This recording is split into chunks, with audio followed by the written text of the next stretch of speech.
అందరికీ నమస్కారం. సో నిన్న చిరాల రూరల్ పోలీస్ స్టేషన్ అంటే ఈపురపాలెం పోలీస్ స్టేషన్ పరిధిలో నిన్న ఎర్లీ మార్నింగ్ అరౌండ్ 5:45కి ఒక అన్ఫార్చునేట్ షాకింగ్ ఇన్సిడెంట్ జరిగింది. ఒక 21 years old అమ్మాయిను అత్యాచారం చేసి హత్య చేయడం జరిగింది. అమ్మాయి ఎర్లీ మార్నింగ్ 5:30-5:45 టైంకి బహిర్భూమికి బయట వెళ్ళడం జరిగింది. అక్కడ అమ్మాయిను రేప్ చేయడం, తర్వాత అక్కడే అమ్మాయిను మర్డర్ చేయడం జరిగింది. సో ఈ ఇన్సిడెంట్ మీద ఇమ్మీడియట్గా crime number 169/24 of Chirala rural police station under section 302, 376 IPC కింద కేసు నమోదు చేసి ఇమీడియట్గా ఇన్వెస్టిగేషన్ టేకప్ చేయడం జరిగింది.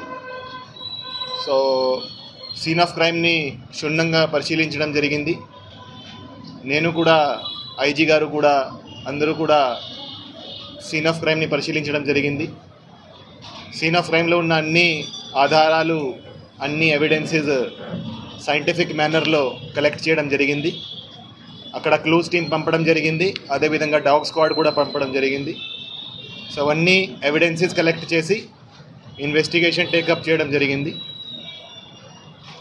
ఈ కేసును సవాల్గా తీసుకొని, అంటే ఈ కేసులో అప్పటికి క్లూజ్ లేవు, అంటే ఎవరు చేశారనేది మాకు ఎటువంటి క్లూజ్ లేవు. ఈ కేసును అందుకని సవాల్గా తీసుకొని, అంత సీరియస్ ఇన్సిడెంట్ జరిగితే 10 టీమ్స్ ఏర్పాటు చేయడం జరిగింది.